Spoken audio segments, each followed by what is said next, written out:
China's COMAC has already secured its first order for a wide-body jet that could potentially undercut the Boeing 787. You see, Air China signed up to buy this brand new clean sheet narrowbody in November 2024. If its price rumours are real, we're about to watch the wide-body market reshape pricing dynamics. But there's a problem. The aircraft doesn't exist yet, the engine isn't chosen, and nobody knows the actual price. So what could a COMAC C929 really cost? And why does that question matter more than you think?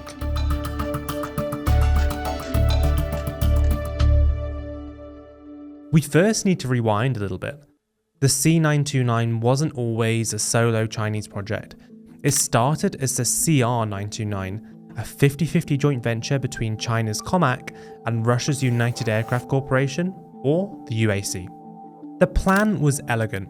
Russia would bring decades of aerospace engineering experience, and China would bring manufacturing muscle and cash. Then challenges arose. But before we get into those, if you're new here, hello, I'm Aaron, and I've been involved in the aviation industry for nearly a decade now.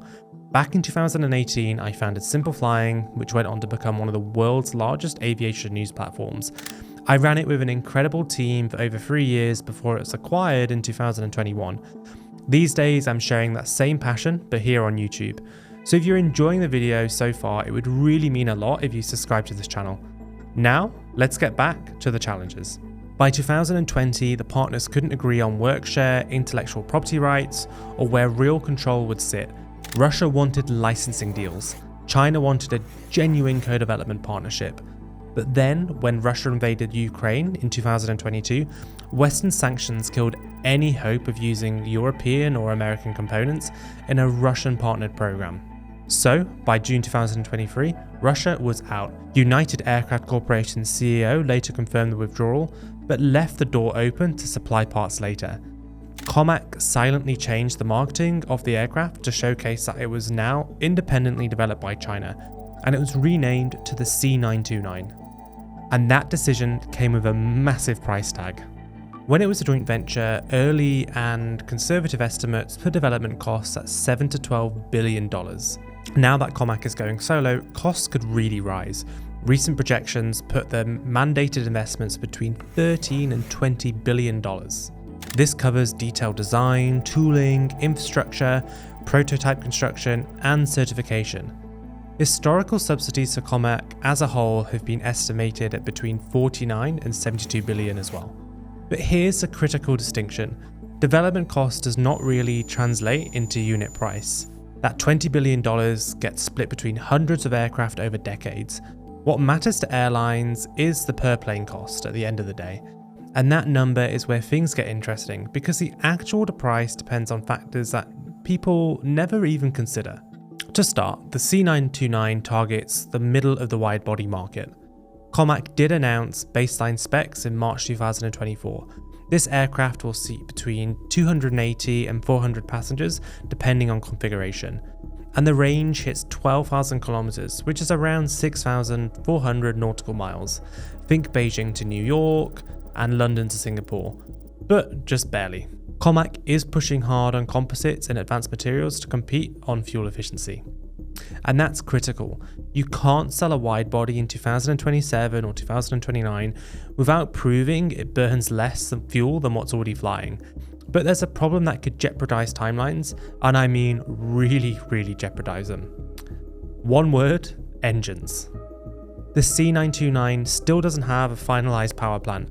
Western options from Rolls-Royce and GE Aerospace remain on the table, but if the US or EU slap export restrictions or tell companies simply not to provide any engines, the entire program stalls.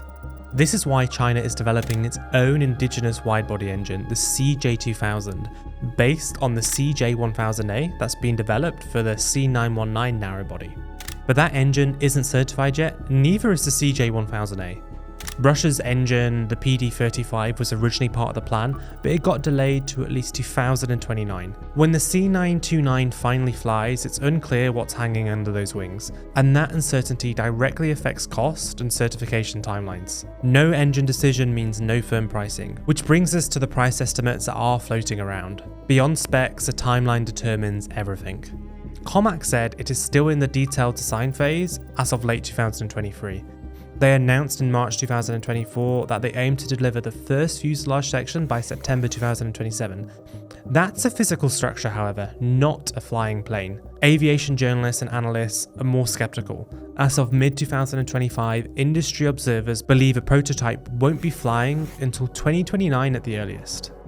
Even if everything goes perfectly, first deliveries could land in the very late 2020s or early 2030s. And that's a long wait. And every year of delay means inflation, supply chain cost increases, and potential design changes that could add expense. The timeline also determines when certification happens. The C929 will need Chinese CAAC approval first, but that's the easy part.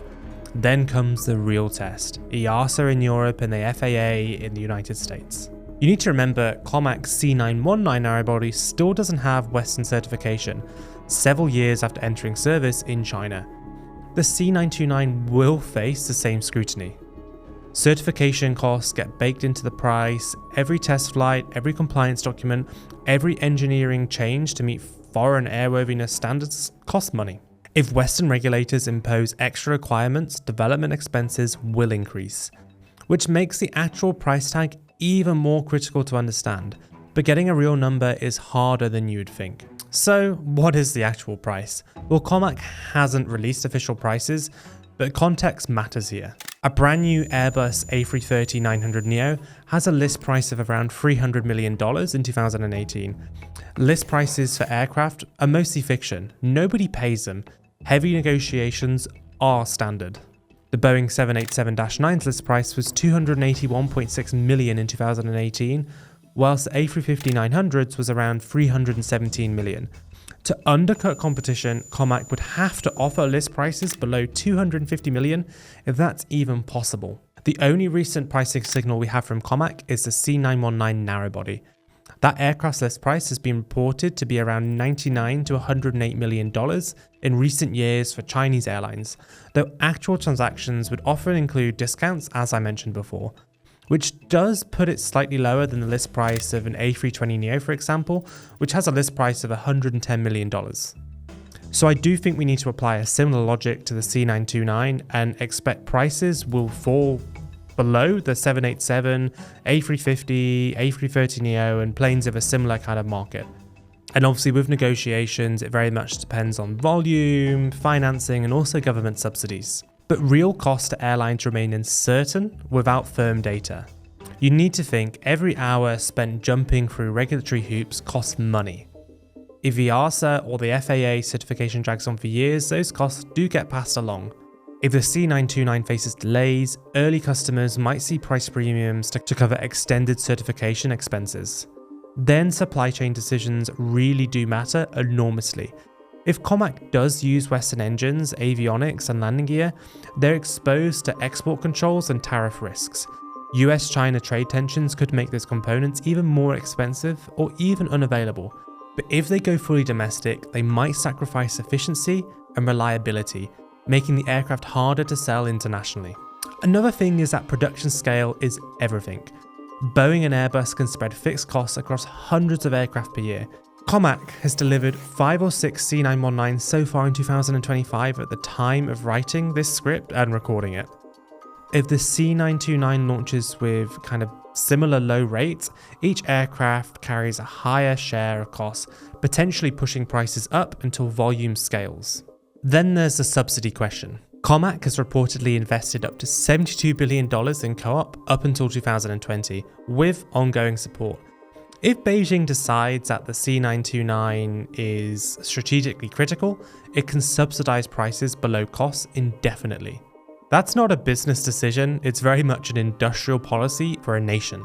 Which really means the C929's real cost might be whatever China decides it should be, regardless of manufacturing economics.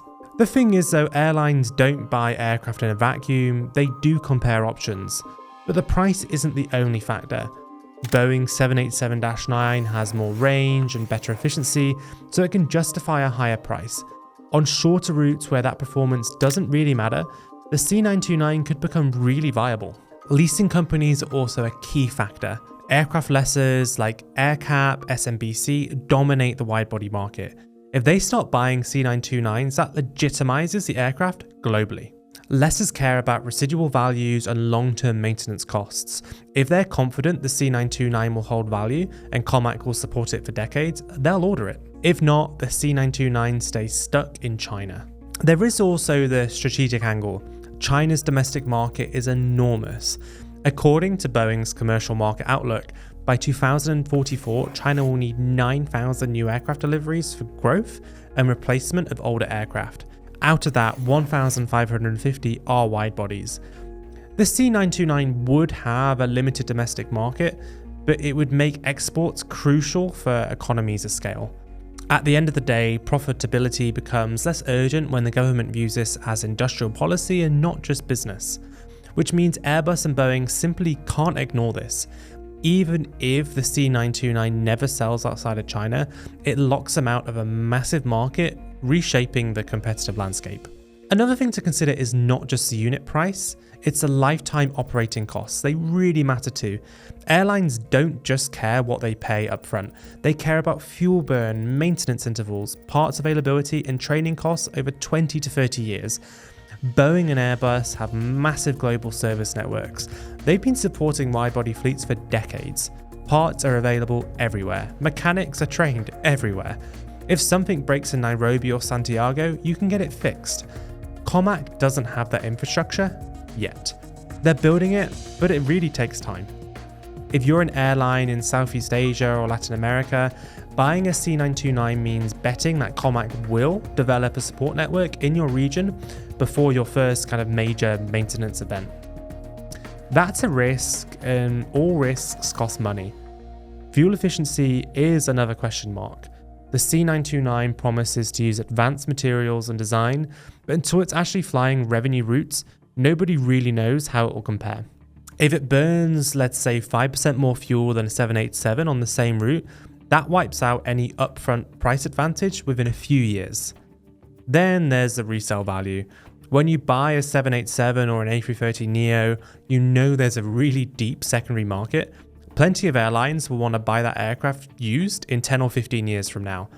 But with the C929, you're taking a residual value risk. Will there be buyers in 2040 for a 15 or even 12-year-old C929? Maybe, maybe not. That uncertainty has to be factored into the purchase decision. So even if the sticker price looks attractive, the total cost of ownership remains really unclear, which is exactly what Boeing and Airbus will emphasize in their sales pitches. Buying a C929 isn't just an economic choice, it's geopolitical.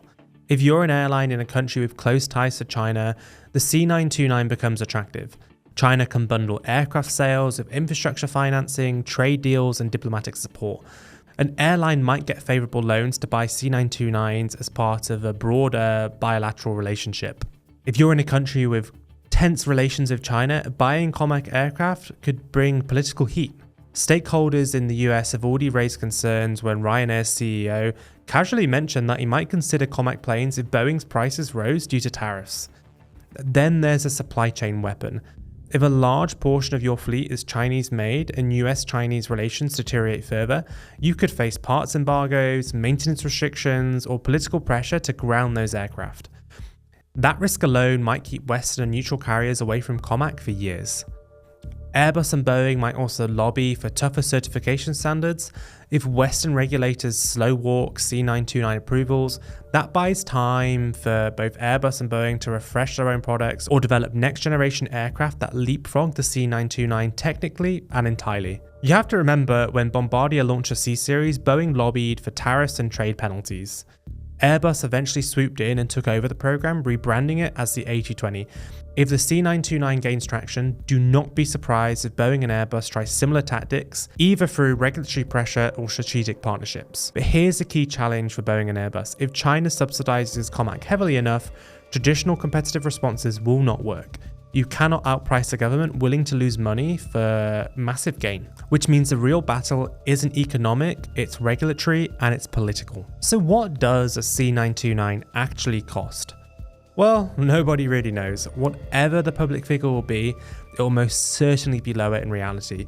However, for Comac to potentially lure Airbus and Boeing customers, the price will matter. Millions in discounts will not move the needle, but probably tens of millions will. And that's why, unless you're working with Comac in some way or you're an airline official involved in a deal for the C929, we will never know the true price of the future Chinese widebody. Thanks so much for watching. And now the YouTube algorithm is suggesting the video that you'll see on screen right now, and it thinks you'll really like it. So go and check it out.